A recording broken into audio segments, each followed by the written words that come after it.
Hello everybody out there. Well, I want to cover a video of the cost of our solar system here and how long it should be for us to recover our money.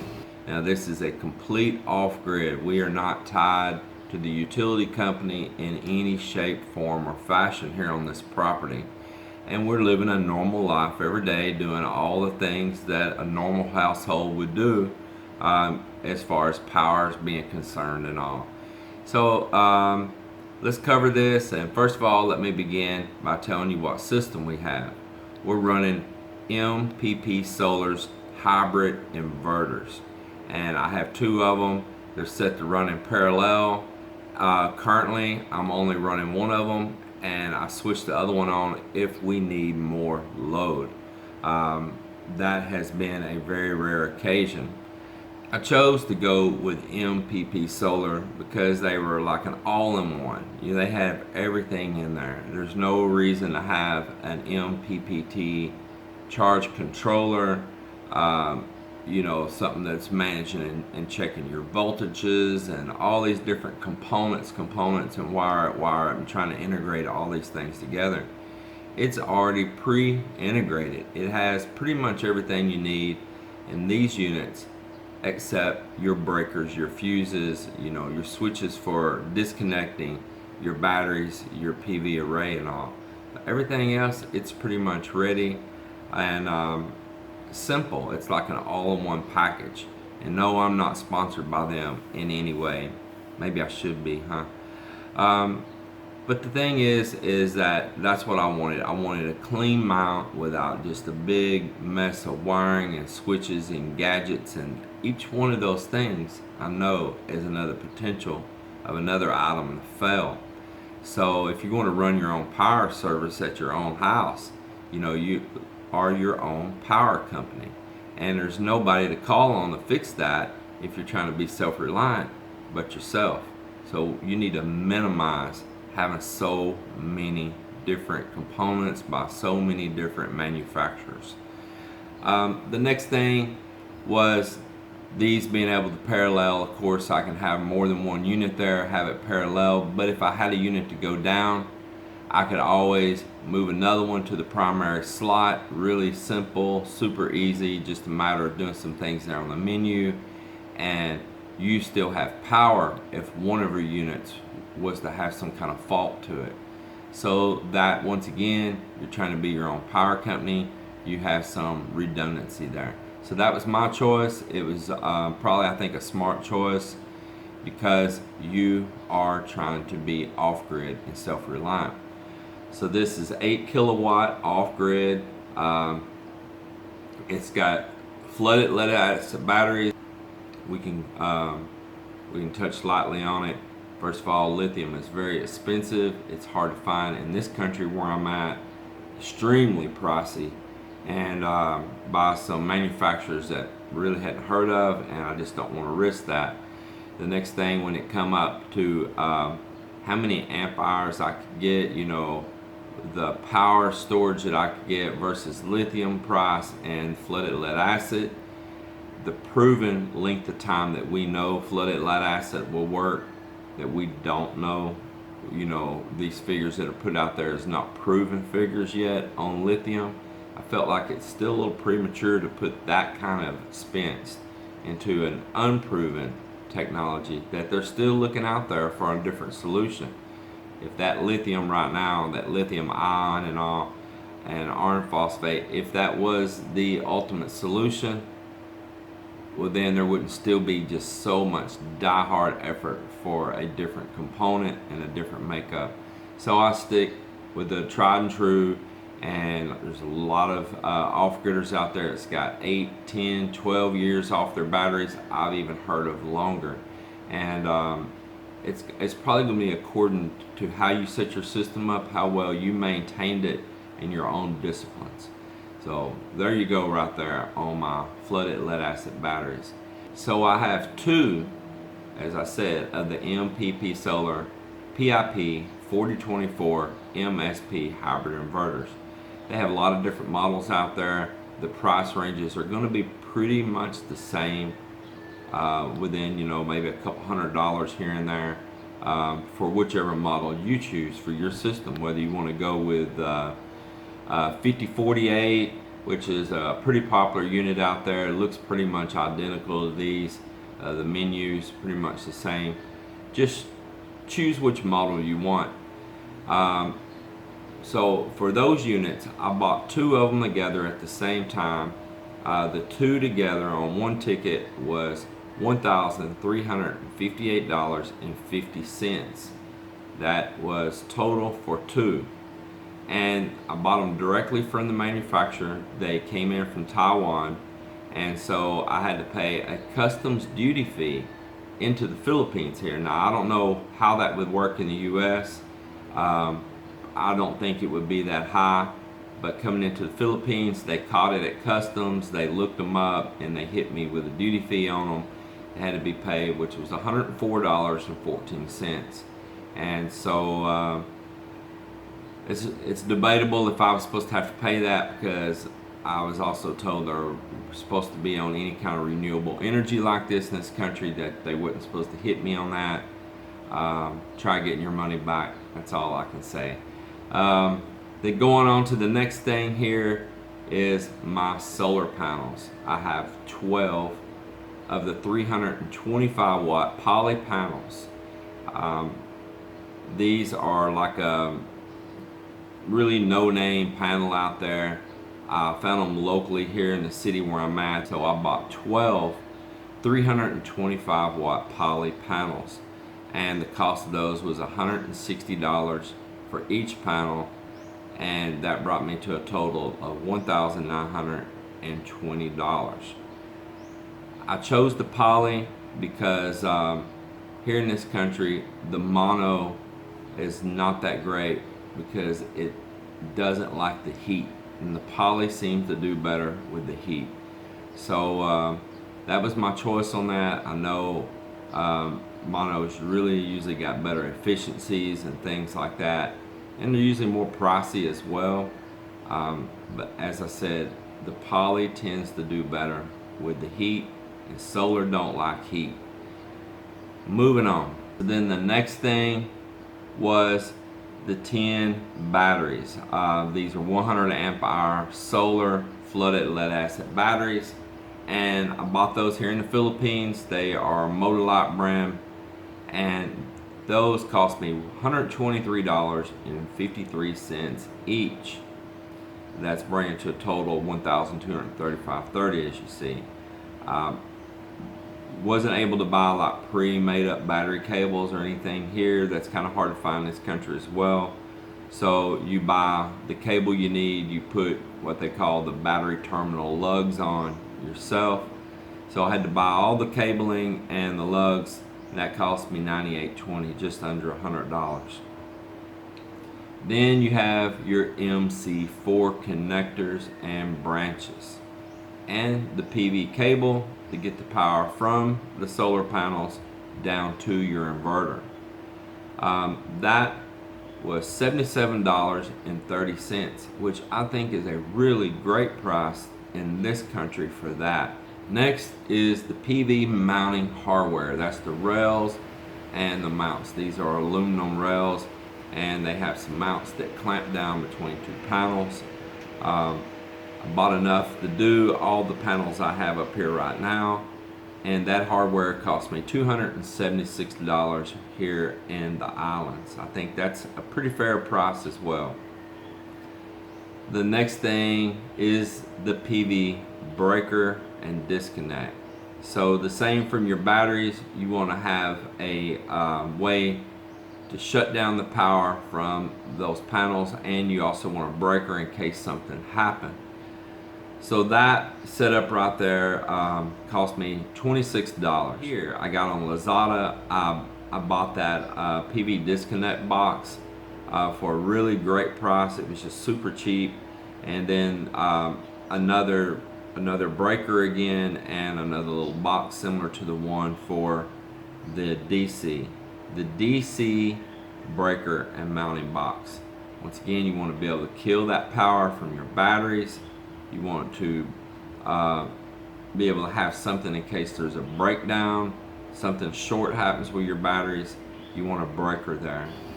Some people use fuses, some people use breakers, and some people use both. I don't have any fuses on there at the moment. I do plan on adding some fuses between the different sets of batteries in there. As I said, I have batteries set in a series, and then those series are set up to parallels, bringing all this power in. So I need to pair up some to where I'm getting 24 volts instead of 12, and then I need to bring all that power in together into a parallel. So I do plan on putting some fuses between those sets, so if something happened with one of the series sets, it can blow a fuse, the others can remain going. I would have a loss of storage capacity, but not a total wipeout of storage capacity. So I do want to add some fuses in there for some isolators, and I haven't been able to find them here locally. I'll do a little bit more searching. If not, I'm gonna have to just hold my breath, and I've got some back in the US I can bring with me on our next trip over. So moving on from that, the parallel kit for the inverters. So when I bought these inverters, there must have been some miscommunication, because I had believed that in my writing to them in advance before I purchased that they would give me the parallel kit for the inverters if I bought more than one. Maybe I misconstrued it, I don't know, but I had to buy them. They sent them to me. They were $50, and I got them in there. So you'll have two little dummy boards that's in this unit, and you'll have to pull the dummy boards out, change the little bracket on the bottom, and put the parallel kit and the cables in there for that. So those cost me $50. I think they were normally higher, but they went ahead and made me a deal on them, and they sent them to me pretty fast. The next thing, miscellaneous hardware and battery box. Miscellaneous hardware means that I had to get conduits, mounting hardware to mount it on the wall, which I use some some plywood, and it's painted, and then I use some, because we're near the salt here and stuff, I had some stainless steel hardware that I had recently purchased, some like little 90 clips and things like that I used for mounting that plywood up and making it easy to take down. Just some little personal things I did. You're going to have to buy some things wherever you install as well if you want to do it good. And so nevertheless, little miscellaneous things. Battery box. So here in the tropics, I don't have to worry about heating up my batteries like you would in cold weather. So the batteries are outside in a cement built battery box, and they're stored out there. I can wash them down. It has a drain, and if you have any spillage when you're topping them off, because you do have to check these batteries, and keep the level full in them. So that's that on the battery box. So let's move on forward here then. I hope everybody out there is having a great day or watching this video. So moving forward here then. So you can see that I spent a total of $5,301.44. And this is running two 4,000 watt inverters. I believe the 5,000 watt price for a 48 volt system is going to be pretty much similar. I doubt there'd be much price difference. Just say if the worst case $5,500, but I don't think so. And of course you can configure these same batteries on up to 48 as well. I have my own reasons that I went with what I did. So there you go right there. $5,301.44 is how much I spent on putting this system in. And to some of you, that's going to sound like a lot of money. And to some of you, it's going to sound like, wow, that's pretty cheap. Of course, I didn't pay anybody to do anything for me. This is all done on my own. So if you were paying labor, paying electricians, things like that, I'm sure the cost is going to go up exponentially. Okay, so how long is it going to take me to recover this? Here we go. Well, I'm in the Philippine Islands, and I haven't researched this lately, but I know a couple years ago I did some research, and at the time we showed some websites out there to have the fourth highest cost per kilowatt hour of power in the world.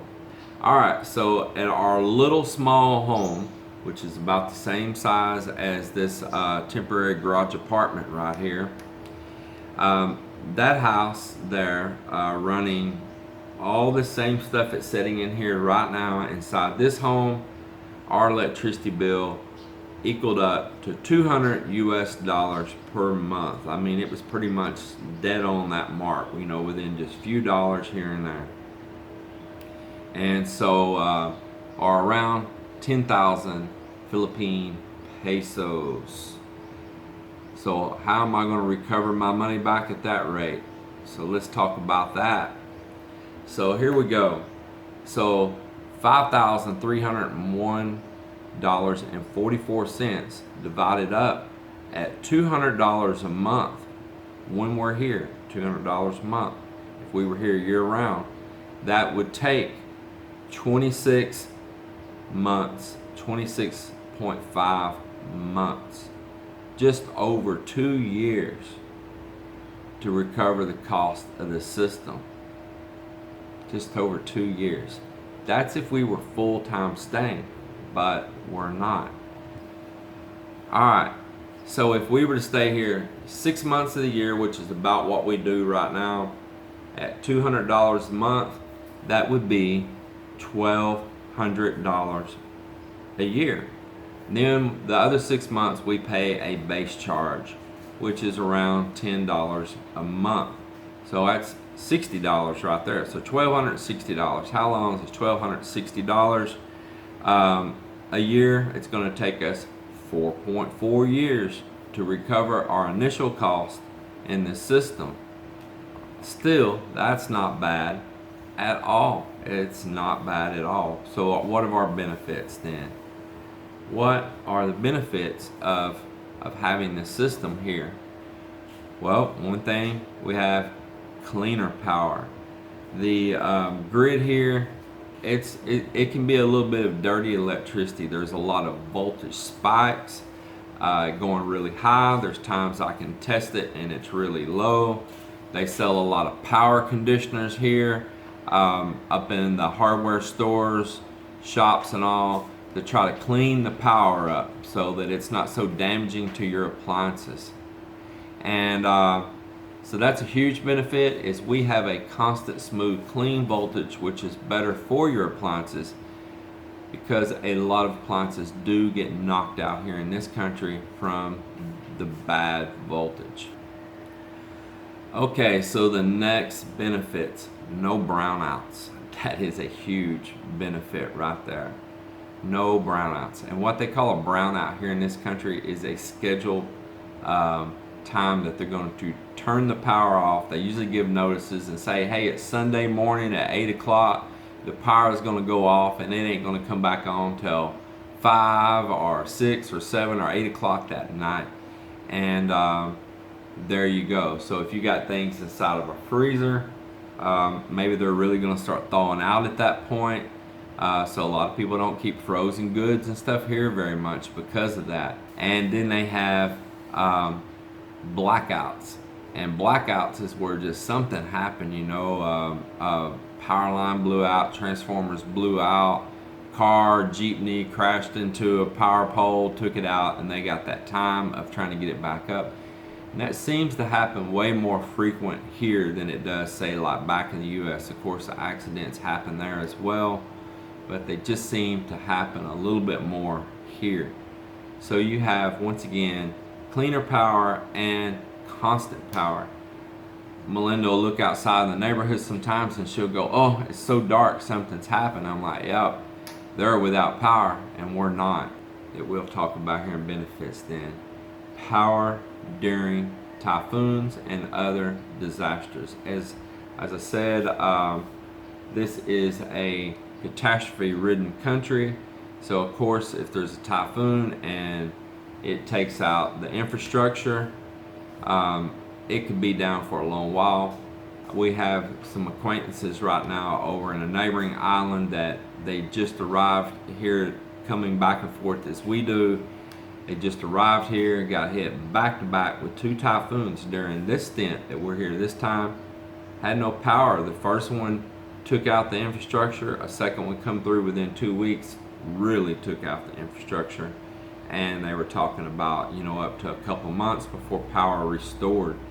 So of course we could sustain damage to our solar system here as well if something was to happen, you know, panels blow loose or something. So that is very important that during typhoon season you need to make sure that your equipment is very well attached, no matter where you're at. But here, like in a place like this, it's definitely important that you super attach those, and also make sure that there's not a structure nearby that could blow apart and blow right up on them and damage your significant investment as well.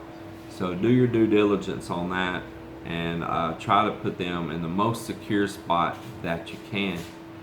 Alright, so let's just say our system sustains the disaster, whatever it is. Landslides happen, all these different things happen. We should have constant power no matter what.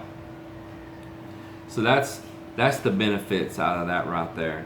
And then there's other things that I just say, you know, it's the pride of being self-reliant. Things happen, political unrest, social unrest.